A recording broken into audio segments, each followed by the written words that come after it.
यह संसार पैसों का बाजार है, जहाँ सिर्फ पैसों का लेन देन किया जाता है, पैसों को खरीदा जाता है, पैसों को बेचा जाता है।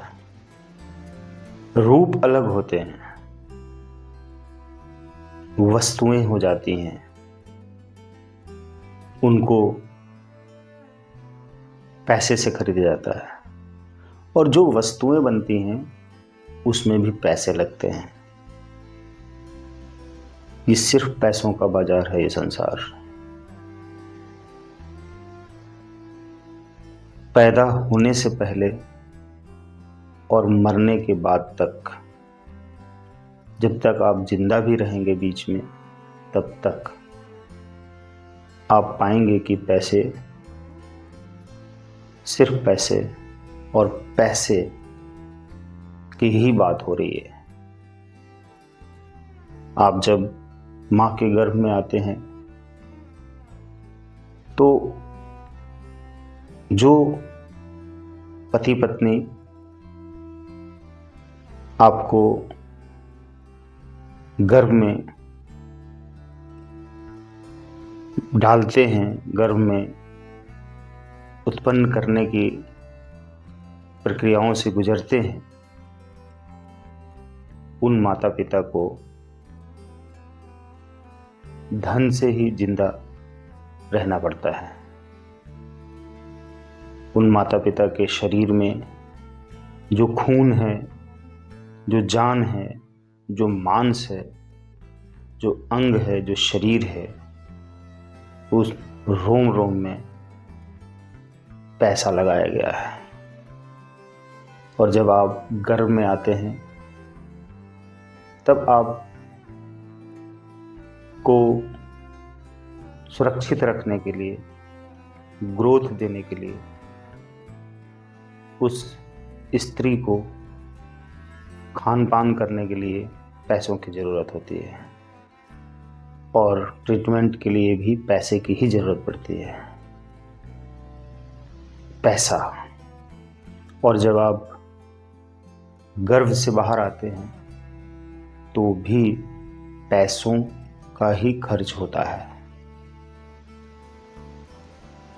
अगर कोई पार्टी हो रही है तो उसमें भी पैसा खर्च हो रहा है। लोग खा रहे हैं, पी रहे हैं, नए कपड़े पहन रहे हैं, लेन देन कर रहे हैं, उन सब में पैसे ही तो लग रहे हैं।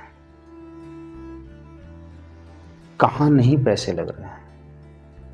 इस संसार में कोई भी एक जगह ऐसी नहीं है या कोई भी एक काम ऐसा नहीं है जिस काम में पैसा न लगता हो। बिना पैसों का कोई भी काम नहीं, कोई भी जगह नहीं, कोई भी वस्तु नहीं, कोई भी स्थान नहीं, कोई भी खान पान नहीं। ओढ़ना, पहनना, रहना, खाना पीना, घूमना, हर चीज के लिए पैसे चाहिए। और ये पैसे काम कैसे करते हैं इंसान की जिंदगी में? पैसा और इंसान, इन्हीं दो लोगों का संबंध है। पैसा और इंसान। बाकी इंसान है तो पैसा है, और पैसे के बिना इंसान नहीं है। पैसे के बिना इंसान या तो वो शैतान बन जाएगा या तो वो फरिश्ता बन जाएगा। लेकिन अगर इंसान बने रहना है तो पैसों की ज़रूरत पड़ेगी। कोई देवी देवता हो सकता है, कोई फरिश्ता हो सकता है जिसको पैसे की ज़रूरत ना हो।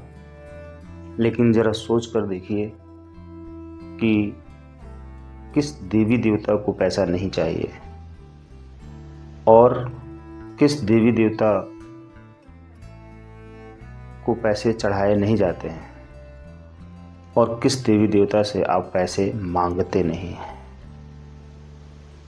क्योंकि उनको भी पैसे चाहिए,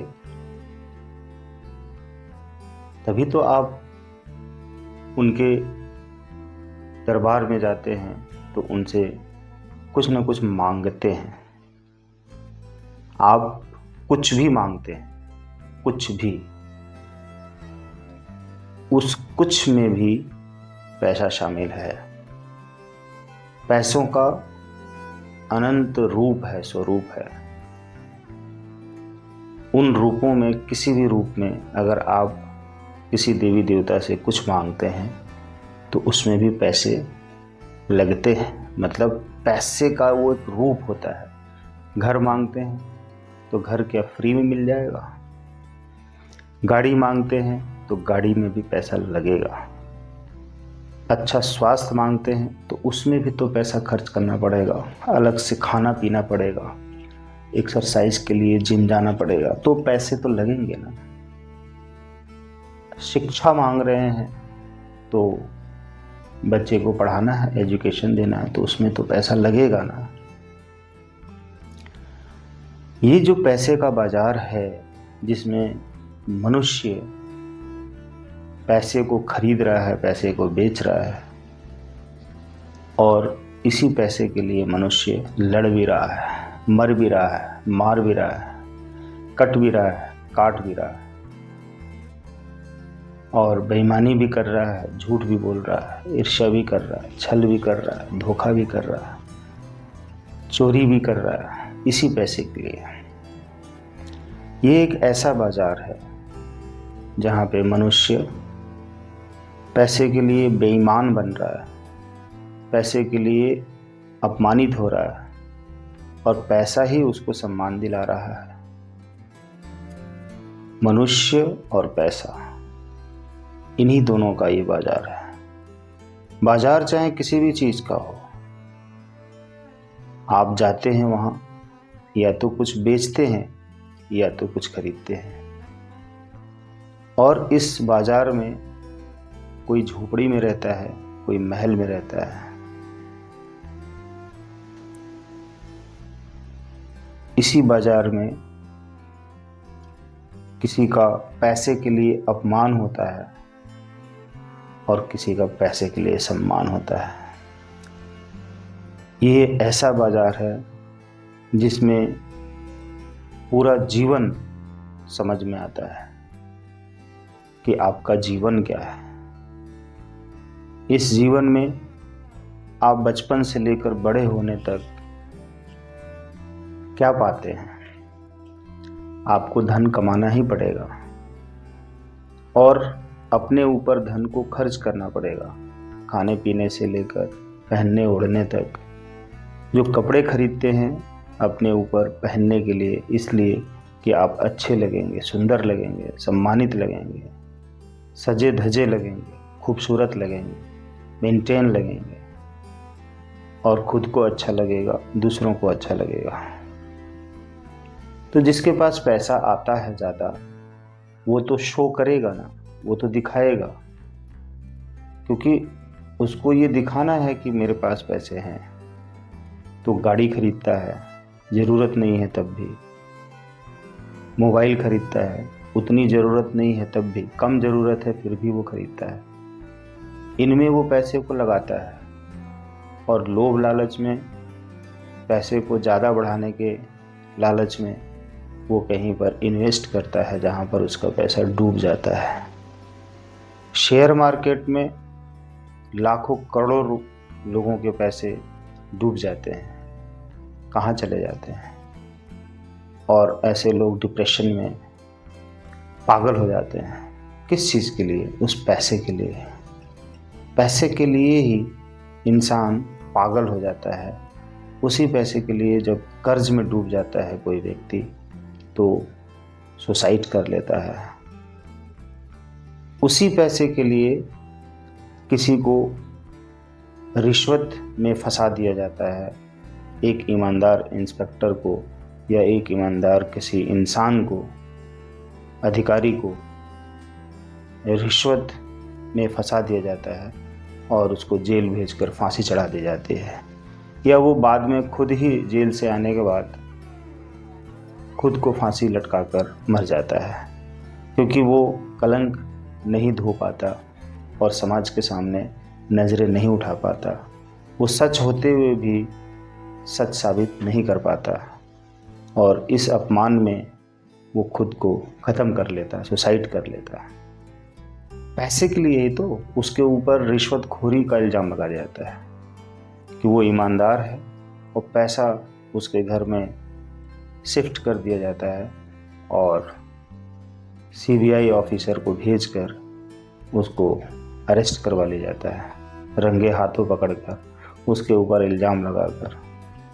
कई तरह से पैसे के लिए इंसान को मार दिया जा रहा है, पैसे के लिए इंसान किसी की जान बचा रहा है और पैसे के लिए किसी को मार रहा है। ये इंसान और ये पैसा, इस संसार में सिर्फ दो ही चीज़ें हैं, बाकी की सारी चीज़ें कुछ भी नहीं है। अगर कोई प्रवचन भी दे रहा है तो उसको भी पैसा चाहिए, और उसके पास बहुत पैसे हो जाते हैं, अरबों रुपए हो जाते हैं। वो खुद बड़ी बड़ी गाड़ियों में चलता है और एक नहीं अनेकों गाड़ियां उसके पास होती हैं, नौकर चाकर होते हैं, इतने बॉडीगार्ड होते हैं जिनको सैलरी दी जाती है, और उसके बड़े बड़े आश्रम हो जाते हैं। उसके खुद के कपड़े बहुत ही महंगे महंगे होते हैं और लाइफ स्टाइल भी बहुत महंगी होती है। उसका अकाउंट करोड़ों रुपए से भरा होता है, हर दिन उसके पास करोड़ों रुपए आ रहे हैं। वो ज्ञान जो प्राप्त कर रहा है, जो ग्रंथों का अध्ययन करके और तंत्र मंत्र का साधनाएं करके लोगों को बरगला रहा है, बेवकूफ़ बना रहा है। वो अपनी एक ऐसी दुकान चला रहा है जो दुकान धर्म की आड़ में चल रहा है, और धर्म भगवान से जुड़ा है, और भगवान का डर, भगवान का खौफ मनुष्य के अंदर है कि कोई भगवान है जो बचाएगा, जो सुरक्षित रखेगा, और अगर हम गलत करेंगे तो हमें मार डालेगा। तो इसलिए कि हमारा एक भक्त है जो भगवान के पास रहता है, भगवान की शरण में रहता है, भगवान का नाम लेता है, भगवान के बारे में बताता है, वो फ़ायदे बताता है कि भगवान को मानो, भगवान को पूजो, भगवान को चढ़ाओ, दान करो तो तुम अमीर बनोगे और तुम्हारे पास ज़्यादा आएगा। भगवान को अपना पार्टनर बना लो, भगवान को अपना पार्टनर बना लो, और पार्टनर बनाने का मतलब है कि जो कमाओ उसका कुछ हिस्सा भगवान को दे दो, और जब भगवान को दे दोगे तो तुम्हें भगवान उसका 10 गुना ज़्यादा, 20 गुना ज़्यादा देगा। ये कितना सही है। इस मनुष्य को ये बताया गया कि अपनी कमाई का 10% बचाओ, 10% दान करो, 10% भगवान को दो, तब तुम्हारा विकास होगा, तुम तरक्की करोगे, तुम बड़े बनोगे, अमीर बनोगे। क्यों? ये जो पैसों का बाजार है, इसमें आप किस गहराई से पैसों के खेल में आप पैसों के खेल को खेलना ही पड़ता है। आपको मालूम है, आप नहीं भी चाहेंगे तो इस पैसे के खेल में आपको भागीदार होना पड़ेगा। पैसों का खेल आपको खेलना पड़ेगा।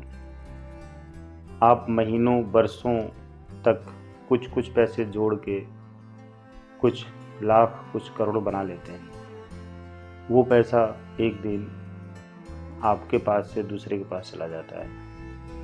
क्या वो पैसा हमेशा आपके पास रहता है, या आप उस पैसे का सही मायने में इस्तेमाल कर पाते हैं, या वो पैसा एक दिन आपके ऊपर या आपके परिवार के सदस्य के ऊपर खर्च हो जाता है।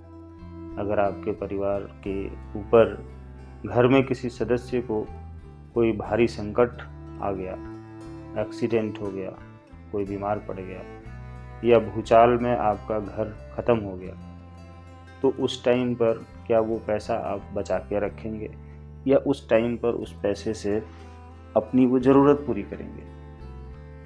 ध्यान दीजिए, समझिए, इस पैसे के बाजार में आप कौन सी चीज़ खरीद रहे हैं, कौन सी चीज़ बेच रहे हैं। पैसे को आप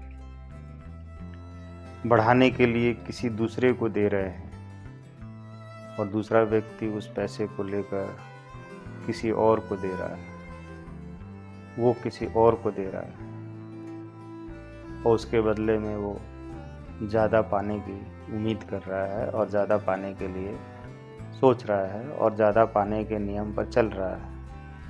लेकिन वो पैसा किसी के पास जाकर रुक गया, ख़त्म हो गया, डूब गया, वो मर गया, नहीं दिया, तो ना उसके वापस आएगा और वो उसको वापस नहीं करेगा। फिर आपने जिसको दिया है वो आपको वापस नहीं करेगा। तो पैसा कहाँ गया, किसके पास गया और कैसे पैसा आपके पास आता है?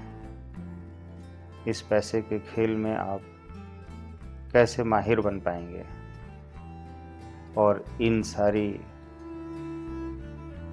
जंजालों के बीच में आप कैसे कर्जदार हो जाते हैं और क्यों हो जाते हैं, कहाँ से हो जाते हैं, और जो कर्ज आपके ऊपर लद जाता है उसके जाल में जब आप फंस जाते हैं तो क्या होता है?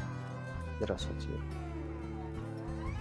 आपकी क्या दशा होती है, कैसे आप उससे बाहर निकलेंगे, फिर क्या खरीदेंगे, क्या बेचेंगे? आप उन्हीं लोगों को कुछ बेचने की कोशिश करते हैं कि बेचकर जो पैसा आएगा उससे अपना कर्ज उतारेंगे, अपना खर्च चलाएंगे।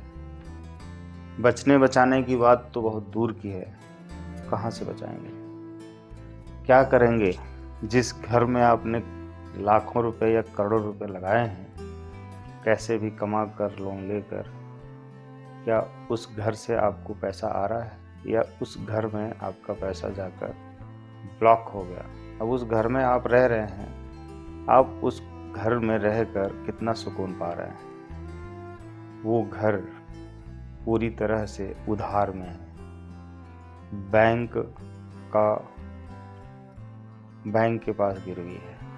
ध्यान दीजिए, बैंक ने लोन दिया है 2 करोड़, तो आपने वो घर खरीदा है, उसमें से 30 लाख 40 लाख जो आपने लगाए हैं और 2 करोड़ जो आपने लोन लिए हैं, तो वो 30-40 लाख रुपए भी आपकी एक्चुअल बचत नहीं है।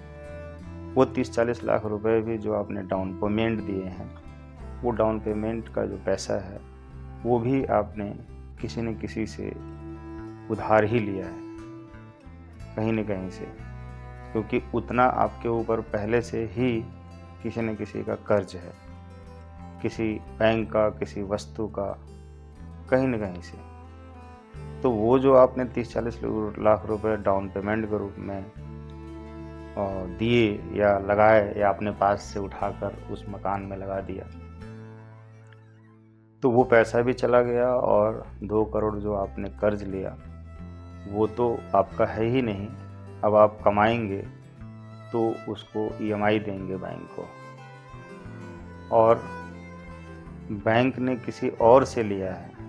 ध्यान दीजिए, बैंक के पास खुद का कोई पैसा नहीं है। वो तो वहाँ बैंक में जो कस्टमर हैं, जिन्होंने अकाउंट खोला है, पैसे जमा किए हैं, किसी ने FD किया है, किसी ने SIP किया है, कहीं से भी पैसा आ रहा है, उस बैंक ने इंश्योरेंस कर रखा है, उस इंश्योरेंस का पैसा उसके पास आ रहा है, वो शेयर मार्केट में डाल रहा है, वहाँ से निकाल रहा है, और उसमें जो काम करने वाले कर्मचारी हैं उनको सैलरी दे रहा है। बैंक का खुद का कोई अपना मकान नहीं होता है जिसमें बैंक ऑफिस खोलती है, खुद का उसकी जगह नहीं होती है। ना ज़मीन होती है, ना घर, वो मकान होता है जिसमें उसने ऑफिस खोल रखा है, एम्प्लॉइज़ बैठा रखे हैं, उसके अंदर जो फर्नीचर लगे हुए हैं, कंप्यूटर लगी हुई है, वो उसमें उसका कुछ नहीं होता, वो सब रेंट पे होते हैं, सब किराए पर होते हैं। उन सारी चीज़ों के लिए वो किराया दे रहा होता है। सोचिए विडंबना कि जिस बैंक का खुद की जगह नहीं होती है, जो किराए की जगह पर लेकर बैंक खोलता है और पैसा उन लोगों को देती है जो कहती है कि आप अपना घर खरीद लो। दूसरों को घर खरीदने के लिए वो बैंक पैसा देती है, उधार देती है, उसका ब्याज लेती है और कहती वो खुद किराए के घर में रह रही है और दूसरों को अपना घर देती है। ये कोई विडंबना है कि नहीं है? तो वो पैसा जो बैंक का है ही नहीं, वो बैंक खुद दूसरे का पैसा लेकर दूसरे को देती है और दूसरे को देकर उससे ब्याज लेकर कमाकर फिर वापस उन लोगों को देती है जिन लोगों से उसने अपने बैंक में पैसे जमा करवाए हैं। तो बैंक के पास तो खुद ही कुछ नहीं है, कोई पैसा नहीं है, लेकिन वो हवा में चल रही है।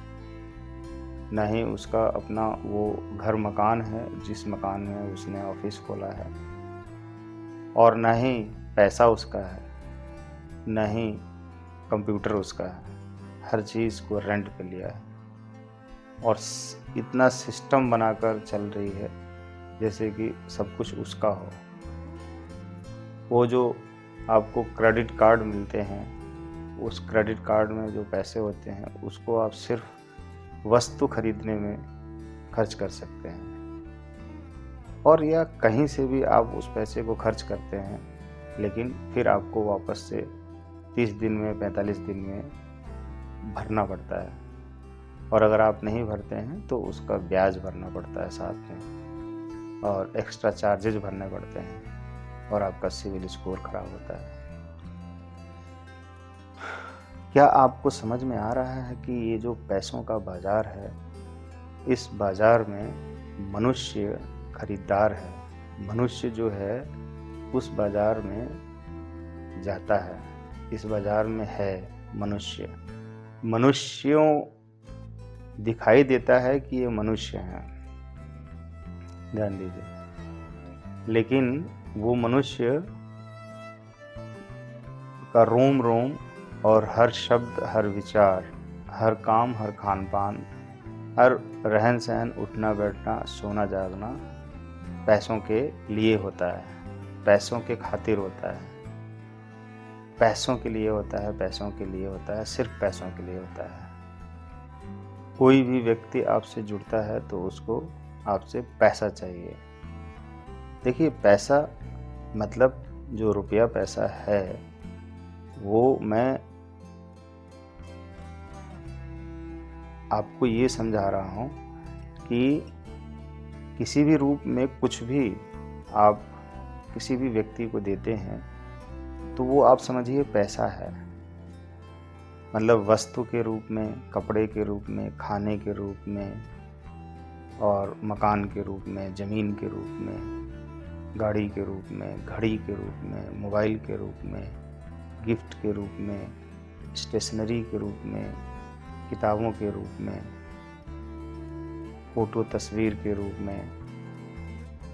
ये सब वस्तुएं हैं। ये जो पैसों का मेला लगा हुआ है, पैसों का मेला, मैं इसलिए इन सारी चीज़ों को पैसों का मेला कह रहा हूँ क्योंकि हर चीज़ तो पैसा है ना। कौन सी चीज़ ऐसी हो सकती है जो पैसा नहीं है? ज़रा सोचिए कि जो पानी फ्री में हमें मिलता है, हम नल से निकाल कर पी लेते हैं, कुएं से निकाल कर पी लेते थे, वो एक्चुअल में फ्री में तो नहीं कहेंगे क्योंकि उसको निकालने के लिए भी हमने पैसे ही खर्च किए, वो भी पैसा है। तो आज वो बोतल में भी दुकानों में बिकता है। कहीं भी आप दुकान में खरीद लीजिए एक बोतल पानी, 20 रुपए का, 10 रुपए का। तो क्या वो पानी पैसा नहीं है? हवा की बात करें तो अगर वातावरण को हम गंदा कर देंगे तो शुद्ध हवा नहीं मिलेगी तो इंसान को जीने में तकलीफ होगी, सांस लेने में तकलीफ होगी। तो वातावरण को शुद्ध बनाए रखने के लिए हम तरह तरह की व्यवस्थाएं करते हैं जिसमें पैसे खर्च होते हैं। तो हवा शुद्ध रहती है, पानी साफ रहता है। आप इन पैसों के बाजार में खरीदार हैं या बेचने वाले हैं, बस आप यही हैं। आप यही तो करते हैं जीवन भर, खरीदते हैं, या तो खरीदते हैं या तो बेचते हैं। बस इन दो चीज़ों के बीच में आपको जो प्रॉफिट होता है वो कहते हैं कि आपने इतना प्रॉफिट कमा लिया। अब जो आपने कमाया उसको आप कहीं ना कहीं फिर से खर्च करने वाले हैं, लगाने वाले हैं अपनी ज़रूरत की चीज़ों पर।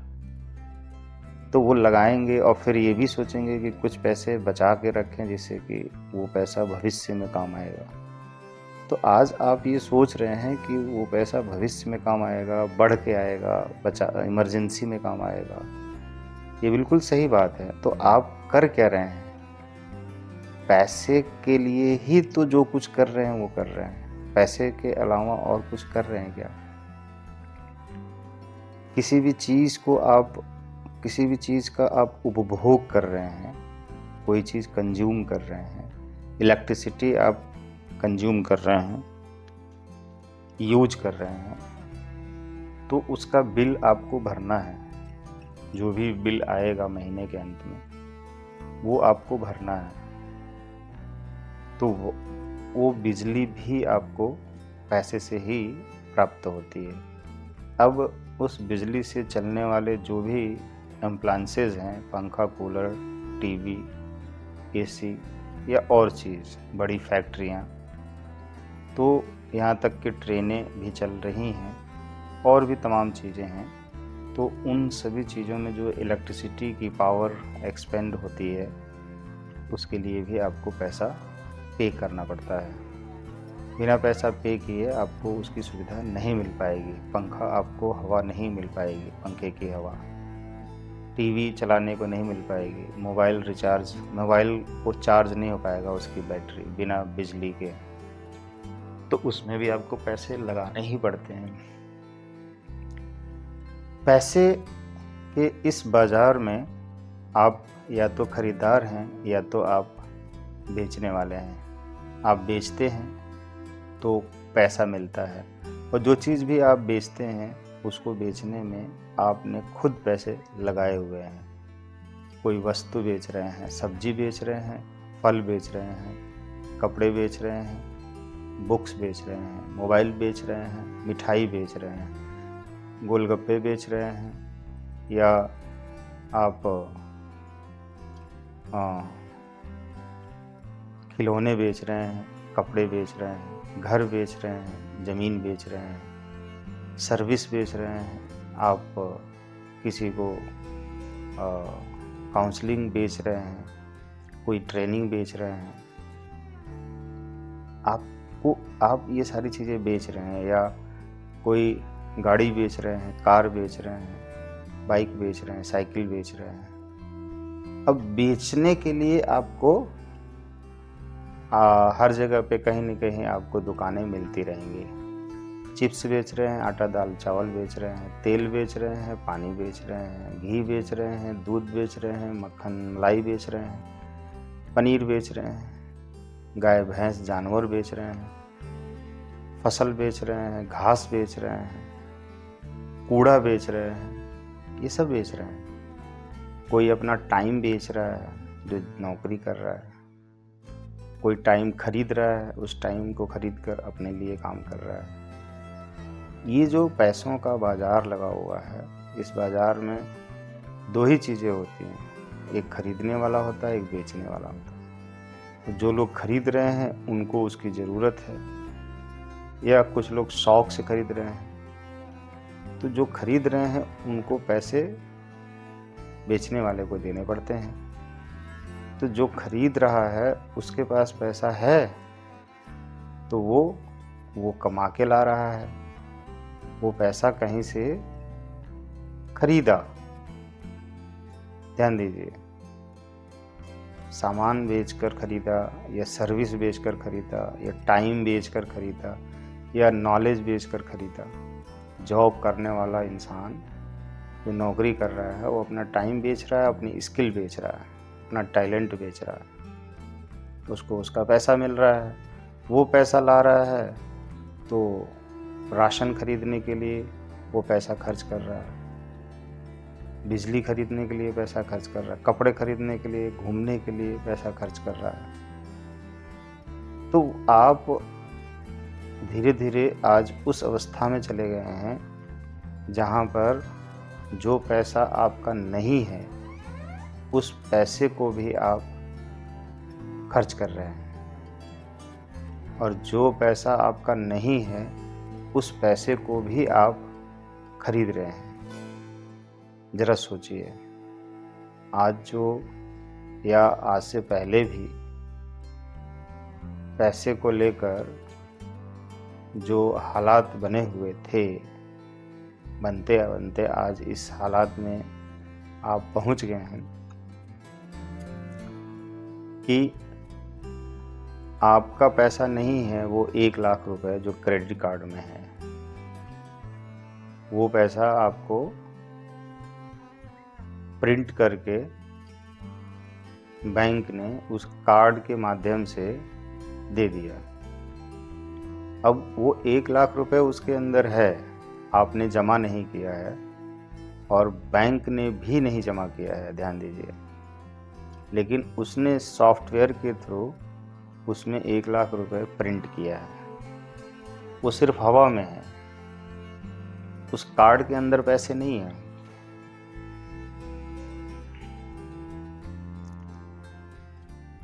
और जब आप उस कार्ड से 10,000 रुपये की शॉपिंग करते हैं तो उस दुकानदार को कार्ड से पैसा ट्रांसफ़र करते हैं, आपको हाथ में कैश नहीं आया, और उसके बैंक में वो 10,000 रुपये चले गए। तो वो जो 10,000 रुपये गए वो कैश में नहीं गया, वो प्रिंट में गया, वो मैसेज में आया कि 10,000 रुपये उसके अकाउंट में चले गए। तो उसके अकाउंट में उसने वो 10,000 रुपये कैश फॉर्म में नहीं जमा किया, नोट के फॉर्म में, दिखने के फॉर्म में, छूने के फॉर्म में जमा नहीं किया, लेकिन उसको 10,000 रुपये मिल गए। अब वो 10,000 रुपये जाकर एटीएम मशीन से या बैंक के काउंटर से निकालता है, तब वो पैसे उसके हाथ में दिखते हैं। लेकिन वो पैसे उसके पास कितनी देर टिकते हैं? वो पैसे वापस से किसी को ले जाकर देता है। किसको देता है? किसी न किसी से उसने उधार लिए हैं, कोई चीज़ खरीदने के लिए ले जाता है, या खरीदा हुआ है पहले से, वो उसको देना है, उधार देना है या खरीदना है कुछ, तो उसको दे देता है। तो वो पैसा फिर से बैंक में जमा हो जाता है, फिर बैंक के पास चला जाता है। तो बीच में उस पैसे से कौन फायदा उठा रहा है? फायदा तो देखा जाए तो किसी को हुआ नहीं, लेकिन उस पैसे से उसको जो वस्तु मिली, वो वस्तु वो कंज्यूम करता है, यूज करता है, खाने पीने में, ओढ़ने पहनने में, घूमने में, मोबाइल रिचार्ज करने में, नेट रिचार्ज करने में। तो वो पैसे तो उसके पास से आए और ये सारी चीज़ें दिए और फिर वो गायब हो गए, ख़त्म हो गए। वो पैसा अब उस व्यक्ति के पास नहीं है, उसके बदले में उसके पास खाने की चीज़ें हैं, पहनने की चीज़ें हैं, रहने की चीज़ें हैं। तो खाया तो पैसा तो खाया ना, पिया तो पैसा पिया। आप शराब पीते हैं तो पैसे से तो शराब खरीदते हैं, पैसा आप खा नहीं सकते डायरेक्ट, क्योंकि पैसा शराब नहीं है। लेकिन जब आप उस पैसे से शराब खरीदते हैं तो वो पैसा बदल जाता है शराब के रूप में। वो जो पैसा आप शराब की दुकान पे देते हैं तो वो शराब बन जाती है, नोट। ठीक, उसी पैसे के बदले में शराब मिला तो वो पैसा शराब बन गया, वो रूप बदल गया पैसे का। वो रूप कैसे बदला? आपने बदला, ध्यान रखिए। क्योंकि आपने सोचा, आपने चाहा, आपने ऐसी इच्छा जाहिर की कि मुझे शराब पीना है। तो अब शराब 500 रुपये की मिल रही है, तो आप 500 रुपये उस दुकानदार को देंगे, तब वो आपको शराब देगा। तो ये एक्सचेंज हुआ है। और एक्सचेंज हुआ कहाँ और किस रूप में हुआ? आप जिस रूप में चाह रहे हैं उस रूप में एक्सचेंज हुआ है। ध्यान दीजिए, समझिए। आप चाहते कि आप सब्जी खरीदेंगे 500 रुपए की, या दूध दही मक्खन घी खरीदेंगे 500 रुपए की, या फल फ्रूट्स खरीदेंगे, जूस खरीदेंगे 500 रुपए की। तो आप जो चाह रहे हैं वो पैसा उसी रूप में बदल जा रहा है। उस पैसे को आप यूज कर रहे हैं। ध्यान दीजिए, वो पैसा जो है आप यूज कर रहे हैं। पैसा आपके लिए है, आपने पैसे को बनाया है। पैसा आपके लिए है, इसलिए पैसा आपके इच्छा अनुसार काम करेगा। पैसे को आपने पैदा किया है ना,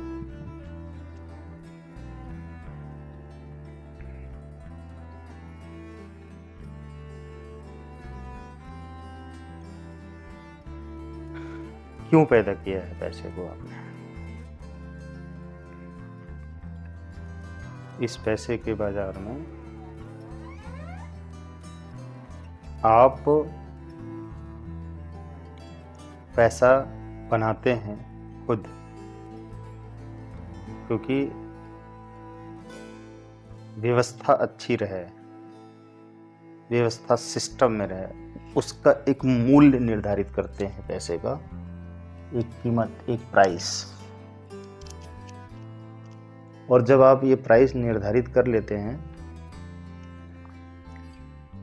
तो उसी प्राइस के हिसाब से, उसी मूल्य के हिसाब से वस्तुओं का भी मूल्य डिसाइड किया जाता है। और उन वस्तुओं को आप यूज कर रहे हैं। वे वस्तुएं आपको यूज नहीं कर रही हैं। ध्यान दीजिए, विचार कीजिए, गहराई में उतरिए और समझिए। पैसे के खेल को समझिए। जैसे ही समझेंगे आप, आपकी बाँछें खिल जाएंगे, आपका जीवन बदल जाएगा, आपका कर्ज उतर जाएगा, आप अमीर बन जाएंगे।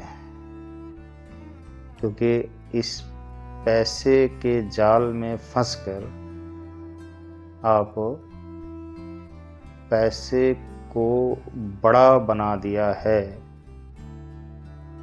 पैसे को अपने से ज़्यादा बड़ा बना दिया है, पैसे को अपने से ज़्यादा शक्तिशाली बना दिया है, पैसे को आपने अपने से ज़्यादा मूल्यवान बना दिया है। और इसीलिए पैसा आपके ऊपर हावी हो गया है। पैसा आपके ऊपर दैत्य बनकर आक्रमण कर चुका है। और आप पूरी तरह से खाली हो चुके हैं, कंगाल हो चुके हैं, कुछ नहीं है आपके पास। फिर एक को देने के लिए दूसरे से पैसा लेते हैं, दूसरे को देने के लिए पहले से या तीसरे से लेते हैं। ये सब कुछ हवा में चल रहा है। आप बस उस पैसे को रोटेट कर रहे हैं, नचा रहे हैं। लेकिन पहले वाले को जो आपने पैसा दिया है दूसरे से लेकर, तो दूसरे का पैसा लिया है आपने। पहले वाले को तो दे दिया, पहले वाले ने समझा कि मुझे तो मिल गया, और उसको मिल गया। लेकिन वो जो पहले वाले को आपने पैसे दिए हैं वो दूसरे से लेकर दिया है आपने। तो दूसरे का पैसा अब आपके ऊपर है। आपने जो पहले वाले को दिया वो अपने पास से नहीं दिया, अपनी रिस्पॉन्सिबिलिटी पर, अपनी रिस्क पर, अपने बिहाफ पर, अपनी जिम्मेदारी पर किसी और से लिया, और जिससे लिया उसको आप उसका इंटरेस्ट दे रहे हैं, एक्स्ट्रा कुछ प्रॉफिट देंगे ये बोलकर लिया है। और दूसरे से जो लिया है उसको आप प्रॉफिट देंगे। तो वो प्रॉफिट आप कहाँ से देंगे? जो आप इस बीच में 10 दिन में, 1 दिन में, 1 महीने में कमाएंगे, मेहनत करेंगे, मजदूरी करेंगे, कुछ बेचेंगे, उससे जो प्रॉफिट होगा उसके लिए मेहनत करेंगे, जद्दोजहद करेंगे, उसमें से जो बचत होगी वो बचत का पैसा आप उसको ब्याज में देंगे। जिस व्यक्ति से आपने लिया है 1 महीने के लिए, तो 1 महीने में आपको उस व्यक्ति को 1000 का 100 रुपये एक्स्ट्रा देना है या 50 रुपये एक्स्ट्रा देना है। तो वो जो एक्स्ट्रा मनी आपने रेंट पे दिया, यानी कि जो किराया दिया उसका सर्विस चार्ज दिया, यूज किया तो उसका सर्विस चार्ज दिया,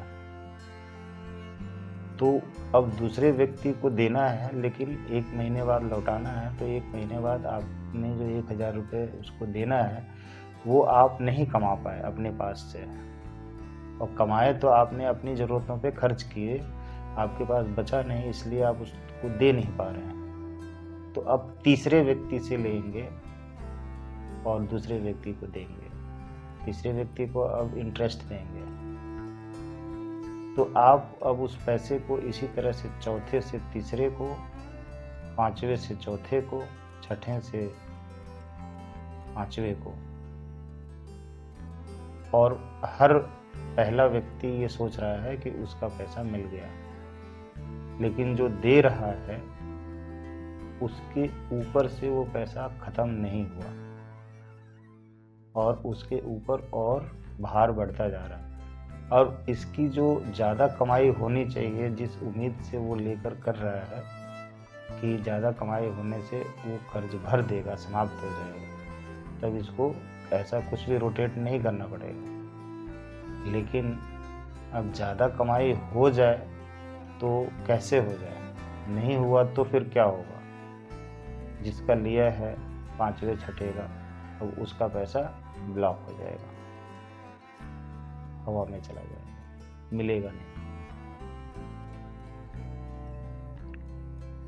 अब आप परेशान हो जाएंगे, चिंता करेंगे, डिप्रेशन में जाएंगे, एंजाइटी में जाएंगे, तनाव में जाएंगे, बीमार हो जाएंगे, कलह पैदा होगा, डरेंगे, घबराएंगे, चिंता करेंगे। आप इस पैसे के जाल में फंस जाएंगे। अब इस जाल में जब आप फंस जाते हैं तो कैसे निकलेंगे? कहाँ से निकलेंगे? कोई रास्ता नहीं, तो आप कहाँ जाएंगे? भगवान की शरण में जाएंगे। जब आप भगवान की शरण में जाएंगे तो वहाँ पर आपको सिखाया जाएगा कि भगवान को अपना पार्टनर बनाओ, भगवान को दान दो, चढ़ावा चढ़ाओ। आप जब भगवान की शरण में जा रहे हैं तो वहाँ पर आपको प्रसाद लेकर जाना है, खाली हाथ नहीं जाना है। तो वो प्रसाद भी तो पैसे से ही आता है। आपका हाथ खाली नहीं होना चाहिए। उस भगवान के दरबार में आपको अपने हाथ में कोई न कोई चीज़ लेकर जाना होगा।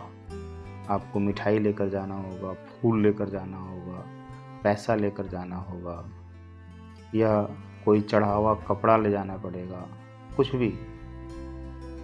तो इनमें से कोई भी चीज़ जब आप लेकर वहाँ जाएंगे दरबार में, तो आपका 1 रुपये खर्च हो या 1 लाख खर्च हो, आपके पास से पैसे खर्च होंगे। तो पैसा तो वहाँ भी लगा। तो ये शर्त है, ये नियम है, ये कंडीशन है कि आपके हाथ में कुछ होना चाहिए।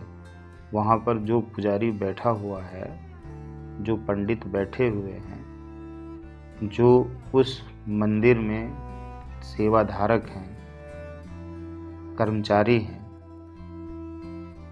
वहाँ पर जो उस मंदिर में करोड़ों रुपए लगाया गया है, करोड़ों रुपए लगाकर उस मंदिर को बनाया गया है, उसमें बिजली, पानी, हर चीज़ की साफ सफाई की सुविधा दी गई है, और उसमें जो समय समय पे आरती हो रही है, भजन हो रहा है, उन सारी चीज़ों में पैसे खर्च हो रहे हैं। तो उस दरबार में जाएंगे तो खाली हाथ नहीं जाना है, ये नियम है।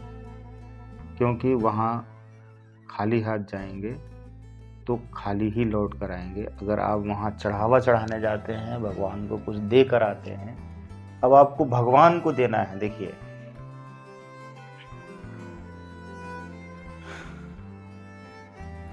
जरा ये बाजार तो देखिए आप कैसा है, पैसों का बाजार। तो अब आप उस भगवान से ये मांगने जाते हैं कि हे भगवान, मेरे ऊपर से कर्ज उतार दो, मेरा घर बनवा दो, मेरा लोन ख़त्म कर दो, मेरी शादी करवा दो, मेरा मकान खरीदवा दो, मेरा पैसा फंस गया है, पैसा दिलवा दो, ये मैं आपके लिए प्रसाद लाया हूँ। वो भगवान तो प्रसाद नहीं खा रहे।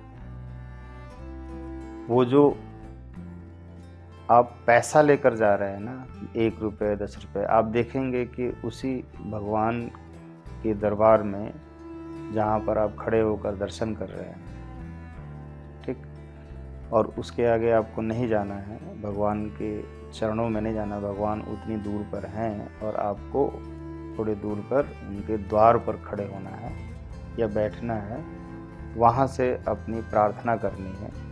लेकिन जहाँ आप बैठ रहे हैं, जहाँ खड़े हो रहे हैं, एकदम आपके पास में,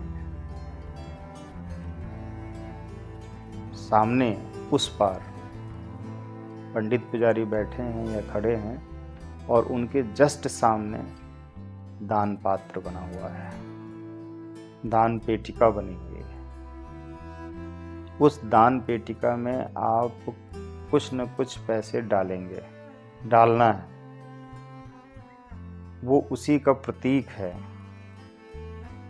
ये उसी लिए बना है कि जब आप वहाँ पे पहुँच जाएं, लाइन लगाने के बाद, इंतज़ार करने के बाद, लंबी लाइन के बाद, आप जब उस दान पेटिका के पास, उस मुख्य द्वार पे पहुँच जाएं, भगवान का दर्शन कर रहे हों, तो आपकी जेब से 10 रुपये, 20 रुपये, 100 रुपये, 500, 1000, 10, 20, जितना आप दे सकते हैं, जितना आपको देना है, निकालेंगे और उस दान पेटिका में डालेंगे। अब ये चीज़ वहाँ के पंडित पुजारी देख भी रहे हैं और नहीं भी देख रहे हैं, लेकिन उस दान पेटिका को वहाँ पे रखा गया है कि इसमें आप डालिए। तो आपको पहले से ये सिखाया भी गया है कि आपको दान देना है, भगवान को अपनी कमाई का कुछ हिस्सा देना है। और उस मंदिर में, उस दान पेटिका में जब पैसा डालते हैं तो भगवान उसका कई गुना करके देते हैं। क्या ये बिजनेस नहीं है तो और क्या है? जैसे वही पैसा आप ज़मीन में डालते हैं तो 10-20 साल बाद में वो 3 गुना 4 गुना करके आ जाता है। वही पैसा शेयर मार्केट में डालते हैं तो भी बढ़ के आ जाता है। वही पैसा आप बैंक में डालते हैं, एफडी करते हैं, तो वहाँ से भी आपको ब्याज मिल जाता है। वही पैसा आप इंश्योरेंस में डालते हैं तो उसका भी आपको ब्याज करके मिल जाता है। सेविंग अकाउंट में डालते हैं तो वहाँ से भी आपको बढ़ के मिल जाता है। वही पैसा आप फसल के रूप में, फसल पानी के रूप में खेत में बोते हैं बीज, तो वो पैसा कई गुना होकर फसल के रूप में आ जाता है, तो आपको प्रॉफिट हो जाता है। अब वही पैसा आप जाके मंदिर में दान पेटिका में डालते हैं तो वहाँ से आपको भगवान दूसरे रूपों में कई गुना करके देंगे। उस भगवान के मंदिर में जो पंडित पुजारी बैठते हैं सेवाधारक, उनको कहाँ से पैसे आते हैं? वो क्या बेच रहे हैं वहाँ पे बैठकर? वो तो वहाँ पर भगवान की शरण में बैठे हैं और पूजा कर रहे हैं। आप जो फूल लेकर जा रहे हैं, प्रसाद लेकर जा रहे हैं, वो भगवान के ऊपर, मूर्ति के ऊपर चढ़ा रहे हैं और उस वापस वो जो मिठाई है आपको वापस दे रहे हैं। लेकिन दान पेटिका में आप कुछ न कुछ धन डालते हैं तो वो धन किसके पास जाता है? भगवान लेते हैं या भगवान के जो सेवक हैं उनके पास जाते हैं वो पैसा, और वापस से करोड़ों रुपए, लाखों रुपए बहुत लोग दान देते हैं या गवर्नमेंट उस मंदिर को बनाने में पैसे देती है। तो वो पैसा जो चढ़ावा रोज चढ़ रहा है लाखों करोड़ों रुपए एक मंदिर में, वो पैसा कहाँ जा रहा है घूमकर? किसके पास जा रहा है? उसी तरह के मंदिर बनवाने में और पैसा लगाया जा रहा है, ठीक। और वहाँ पे जो कर्मचारी हैं उनको सैलरी दी जा रही है, उनका परिवार चल रहा है। तो है ना ये बिजनेस? है ना ये लेन देन? है ना ये बाजार? है ना ये खरीदना और बेचना? वो वहाँ पर आपको बेच रहे हैं सर्विस, और अगर आपके हाथ में कोई बड़ा वहाँ पर चढ़ावा है तो वो पंडित आपको स्पेशली रिस्पॉन्स देगा। वो पुजारी आपके लिए खड़ा हो जाएगा, आपके लिए वो सब कुछ करेगा। आप उससे कहेंगे कि भगवान की चरण से फूल उठाकर, माला उठाकर दीजिए और ये 500 रुपये मैं दे रहा हूँ, वो आपके लिए तुरंत दौड़ कर करेगा और श्रद्धा भाव से करेगा, खुश होकर करेगा, भाव से करेगा, क्योंकि आप उसको बड़ा नोट दे रहे हैं। और अगर आप बिना नोट दिए कहें कि वहाँ से फूल उठाकर दे दो, तो वो आपको वो भाव नहीं देगा, रिस्पॉन्स नहीं देगा। मुंह तो नहीं बनाएगा, लेकिन मन में वो मुंह बना लेगा बिना दिखाए, ये क्या आए हो फूल मांगने, भगवान की शरण से कुछ देना तो है नहीं। वो मन में ये सोचेगा। ये सच्चाई है। इस सच्चाई से आप अपना मुंह नहीं मोड़ सकते। वो भाव उस पैसे के लिए है, उस व्यक्ति का। वो भाव वहाँ पर जो बैठ रहा है उसको, उसकी नज़र आपकी जेब पर है।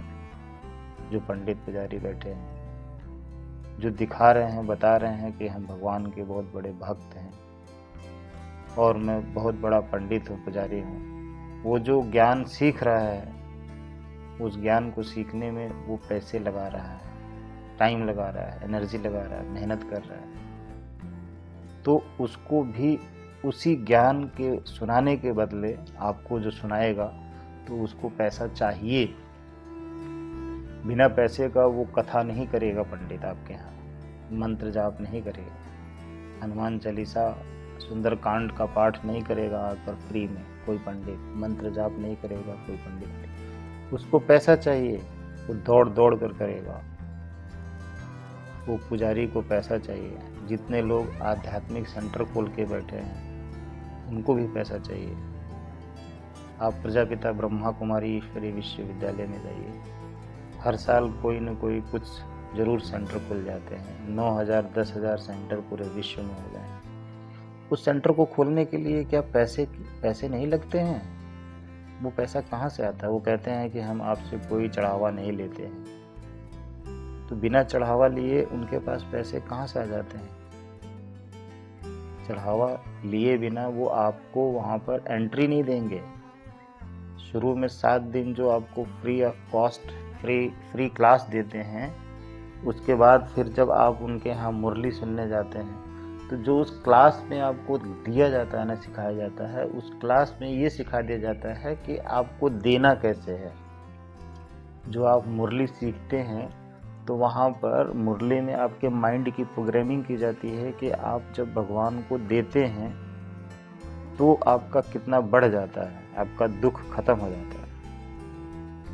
तो ऐसे जब वो ज्ञान वहाँ पे आपको दिया जा रहा है, बिना कहे, इंडिविजुअल आपसे नहीं कहा जा रहा है कि आप दीजिए, क्योंकि जब आपसे इंडिविजुअल मांगा जाएगा कि आप दीजिए तो आप नहीं देंगे, आप वहाँ से छोड़ देंगे, आप वहाँ से भाग जाएंगे। किसी का कोई नाम लेकर वहाँ पे नहीं कहा जाता है, आपको स्वेच्छा से देने के लिए ऐसा मोटिवेट किया जाता है, माइंड प्रोग्रामिंग की जाती है कि आपको आपकी जेब से आपको निकालना ही पड़ेगा। आप इमोशनल हो जाएंगे, इमोशनल ब्लैकमेल किया जाता है। अगर मैं ये शब्द बोलूं तो गलत ना होगा, इमोशनल ब्लैकमेल किया जाता है। आपको ये ट्रेंड किया जाता है, आपको हिप्नोटाइज किया जाता है, आपको सिखाया जाता है कि आप मजबूर हो जाएंगे वहाँ पर दान करने के लिए और रसीद निकालने के लिए।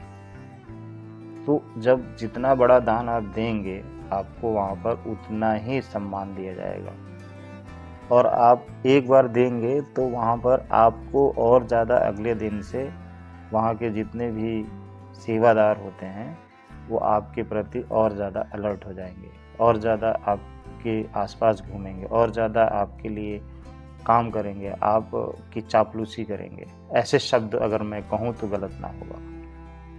ऐसा हर जगह पे है, सिर्फ वहाँ नहीं है, और ये गलत नहीं है, यही तो बिजनेस है ना।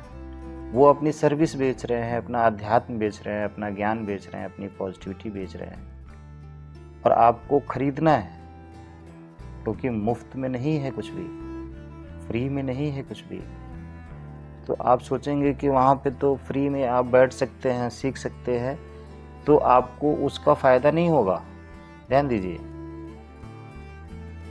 और आपको एक दिन खुद बहुत बुरा लगेगा, और आप जब तक देंगे नहीं, क्योंकि लोगों को देते हुए देख रहे हैं, और जब आप उसमें ज्ञान ऐसा ऐसा आएगा निकल कर कि आपको लगेगा कि आप तो चोरी कर रहे हैं, कुछ दे नहीं रहे हैं, तो बड़ा बड़ा अपराध कर रहे हैं, आप बहुत बड़ा अपराध, कोई पाप कर रहे हैं, कि आप तो दे ही नहीं रहे हैं वहाँ कुछ भी, 1 रुपये 100 रुपये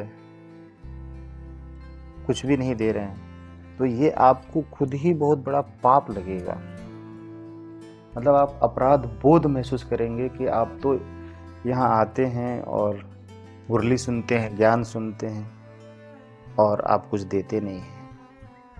ये आपके इमोशन के साथ में पूरा प्रोग्रामिंग होता है।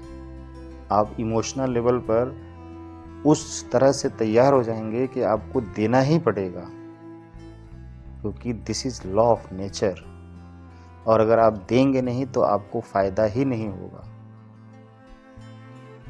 ये बात भी आपको समझ में आएगी, समझाया जाएगा, ऐसा समझाया जाएगा कि वो लगेगा कि आपके लिए कहा जा रहा है। उसमें ऐसे ऐसी बातें बताई जाएंगी कि आपको लगेगा कि आपके लिए कहा जा रहा है, और वहाँ से आप या तो भाग जाएंगे या तो आपको देना पड़ेगा, और आप देंगे नहीं तो वहाँ टिक नहीं पाएंगे। और आप देते रहेंगे तभी आपको खुद को सम्मान लगेगा, और दूसरे लोगों की नज़र में भी आपको सम्मान मिलेगा, और दूसरे वहाँ के जितने भी सेवाधारक ब्रह्मा कुमार ब्रह्मा कुमारी जो होते हैं, वो आपको बहुत मान सम्मान देंगे। क्यों देंगे? आपको नहीं, आपके पैसे को। वो आपके पैसे को सम्मान दे रहे होंगे, वो आपको नहीं दे रहे होंगे। वो आपसे कहेंगे, लेकिन वो आपसे बात करेंगे, आपको रिस्पॉन्स देंगे, आपको वहाँ पर अच्छे-अच्छे भोजन भी कराएँगे, अच्छा-अच्छा आपको अच्छे-अच्छे लोगों से मिलवाएँगे, बड़े लोगों से, और आप बहुत खुश हो जाएँगे। और आप जिसे कहते हैं ना कि झाड़ पे चढ़ जाना, झाड़ पे चढ़ जाएँगे आप, और आपकी जेब खाली होती रहेगी और आप कहेंगे कि जो हो रहा है अच्छा हो रहा है और बाबा दे रहे हैं, वो तो बाबा देंगे, बाबा की मर्ज़ी, बाबा की इच्छा है, जो करेंगे वो बाबा करेंगे।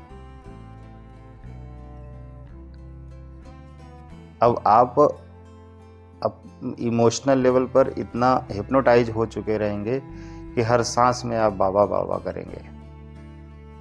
ये है आपके दिमाग के साथ खेल, ये है पैसों का खेल, ये है पैसों का बाजार। मैं सिर्फ किसी का नाम लेकर वहीं की बात नहीं कर रहा हूँ। मैं ये भी नहीं कह रहा हूँ कि ये कुछ गलत है या स्कैम है या क्या है। मैं किसी की बुराई भी नहीं कर रहा हूँ। मैं खुद प्रजापिता ब्रह्मा कुमारी ईश्वरीय विश्वविद्यालय से जुड़ा हुआ हूँ और मैं वहाँ से जुड़ने के बाद आज तक बहुत कुछ प्राप्त कर पाया और वहीं से मुझे रास्ता मिला है। मैं बुराई नहीं कर रहा हूँ, ना किसी मंदिर की, ना भगवान की, ना पंडित पुजारी की। मैं बात कर रहा हूँ कि ये पैसों का बाजार है क्या। आप समझिए इस चीज़ को, ये पैसों का बाजार है। आप ज़रा सोचिए, एक छोटा बच्चा जो होता है वो भी पैसा देखकर खुश होता है। बहुत छोटा बच्चा, वो 1 साल का बच्चा है या उससे कम का या उससे ज़्यादा का, वो भी पैसे देखता है तो आकर्षित हो जाता है। क्यों? उसको क्या लगता है कि इस पैसे से क्या होने वाला है? उसको कैसे पता कि ये पैसा है और इस पैसे से हमको कुछ मिलेगा, ये हमें रखना चाहिए हमारे पास। उसको क्या होता है? कैसे वो समझ जाता है कि इस पैसे से उसको कितना अच्छा लगेगा, क्या लगेगा? वो कहीं न कहीं तो सीख जाता है ना, देख लेता है कि कोई चीज़ खरीदना है, चॉकलेट खरीदनी है, आइसक्रीम खरीदनी है, गुब्बारा खरीदना है, तो वहाँ पैसे दिए जा रहे हैं। तो वो देख रहा है, बस देख कर समझ जाता है कि पैसे के बिना वो चीज़ नहीं मिलेगी। कोई भी चीज़, उसके लिए जो खिलौना खरीदा जाता है, तो वो बहुत जल्दी शुरू में ही पैसों के बारे में जानने लग जाता है और अभी इतना छोटा होता है उसके बावजूद भी, और हर दिन पैसे की बात हो रही है, पैसे का लेन देन हो रहा है। वो देख रहा है बच्चा, उसका दिमाग देख रहा है और वो सुन भी रहा है, कान सुन भी रहे हैं, दिमाग सोच भी रहा है, आंखें देख रही हैं कि उसके मम्मी पापा, भाई बहन, घर के लोग, दूसरे लोग, दुकान पे, घर पे, बाहर, स्कूल में, हर जगह पैसे। तो वो उस पैसे के लिए कुछ ऐसा सोचने लग जाता है कि वो पैसा कुछ मूल्यवान चीज़ है, खास चीज़ है, बड़ी चीज़ है, ये होना चाहिए, हमें भी चाहिए, तभी तो हम कुछ चीज़ खरीद पाएंगे। वो ये सीख लेता है कि पैसे के बिना इस धरती पर, इस ज़िंदगी में हम कुछ भी खरीद नहीं सकते और कुछ भी कर नहीं सकते, इस्तेमाल नहीं कर सकते। तो ये पैसे का खेल है, पैसे का बाजार है। हमने इसमें जो समझा वो बोला, इसकी अभी बहुत गहराइयाँ हैं। आगे की वीडियो में इसकी बहुत बड़ी बड़ी चीज़ें खोली जाएंगी, रहस्य खोले जाएंगे, क्योंकि पैसे के खेल को जब हम समझेंगे तो निश्चित रूप से हम उसको सही तरह से यूज कर पाएंगे। क्योंकि समझने की बात है, एक पहलवान को जब बड़ा पहलवान बनना है तो पहलवानी के हर दाव पेच को सीखना पड़ता है, समझना पड़ता है, जानना पड़ता है। जब तक वो नहीं जानेगा, समझेगा, सीखेगा, तब तक वो अच्छी पहलवानी नहीं कर पाएगा। और जानने सीखने के लिए अखाड़े में कूदना पड़ेगा, दिन रात मेहनत करनी पड़ेगी, दिन रात दिमाग को और शरीर को बहुत टॉर्चर झेलना पड़ेगा, तब भी कोई गारंटी नहीं है कि वो बड़ा अच्छा पहलवान बन सके। उसी तरह से अगर आपको अमीर बनना है तो पैसे के खेल को समझना पड़ेगा, उसके दांव-पेच को समझना पड़ेगा। पैसा काम कैसे करता है, पैसा आता कहाँ से है, पैसा जाता कहाँ है, पैसा जो आता है उससे हमको प्रॉफ़िट कैसे होता है, लॉस कैसे हो जाता है, कहाँ हमको इन्वेस्ट करना चाहिए, किसको देना चाहिए, किसको नहीं देना चाहिए, कैसे रखना चाहिए, क्या सोचना चाहिए, और तब आप एक कर्ज के जाल में फंसते हैं। हर उस व्यक्ति को जो अमीर बनना चाहता है उसको कर्ज के जाल में फंसना ही पड़ेगा, कंगाल होना ही पड़ेगा, अपमानित होना ही पड़ेगा। लेकिन इन सारी चीज़ों के लिए ईमानदार और सच्चा होना पड़ेगा, क्योंकि दुनिया देख रही है, क्योंकि आप देख रहे हैं, क्योंकि वो शक्तियाँ देख रही हैं कि आप सच्चे हैं कि ईमानदार हैं कि बेईमान हैं। अमीर वही बनेगा जो सच्चा और ईमानदार होगा।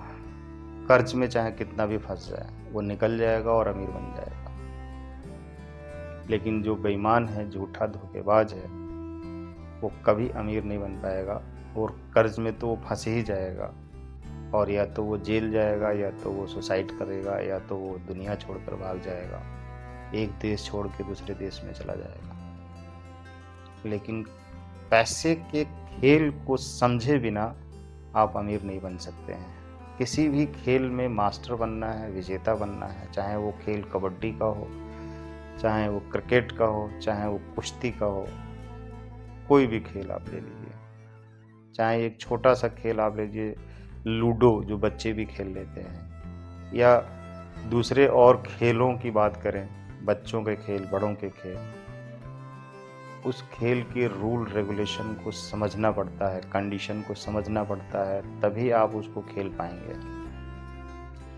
बिना नियम जाने, बिना नियमों के खिलाड़ी बने आप उस खेल में माहिर नहीं बन सकते। हमेशा हारेंगे, हमेशा अपमानित होंगे, कभी नहीं जीत पाएंगे। उसी तरह से आप अगर अमीर बनना चाहते हैं तो अमीर बनने के लिए पैसे के खेल को समझना ही पड़ेगा। अन्यथा आपके पास अगर विरासत में 100 करोड़ रुपए मिल भी गए तो देखते देखते ही आप रोड पर आ जाएंगे, संभाल नहीं पाएंगे, वो आपका पैसा ख़त्म। आपके पिता ने दिया और आपने अगर नहीं समझा तो उस पैसे का बर्बाद होना निश्चित है। उसके साथ में आप भी बर्बाद हो जाएंगे, आप भी पागल हो जाएंगे, आप कहीं के नहीं रहेंगे, मतलब आप बहुत बड़े पागल हो जाएंगे, डिप्रेशन में चले जाएंगे कि आपके पास इतने पैसे थे और वो ख़त्म हो गए, तो आप तो पागल हो जाएंगे, हार्ट अटैक हो जाएगा, दिमाग फेल हो जाएगा, क्योंकि आप तो उतना पैसा देखकर खुश थे ना, सोच रहे थे कि ये तो मेरे पास इतना पैसा है, लेकिन वो पैसा ख़त्म हो जाएगा आपकी मूर्खता से, संभाल नहीं पाएंगे, तो पागल तो होना निश्चित है ना। आप इस सदमे को संभाल नहीं पाएंगे, बर्दाश्त नहीं कर पाएंगे, और आपको मरने से कोई नहीं बचा सकता, तड़प कर मरेंगे।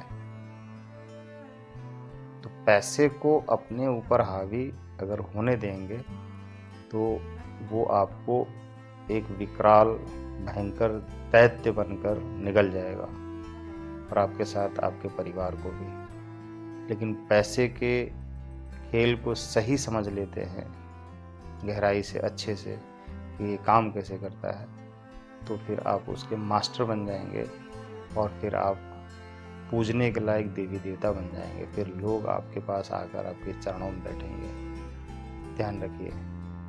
तो अगली वीडियो में हम आपको समझाएंगे इसकी बारीकियों को, इसके गहरे रहस्यों को।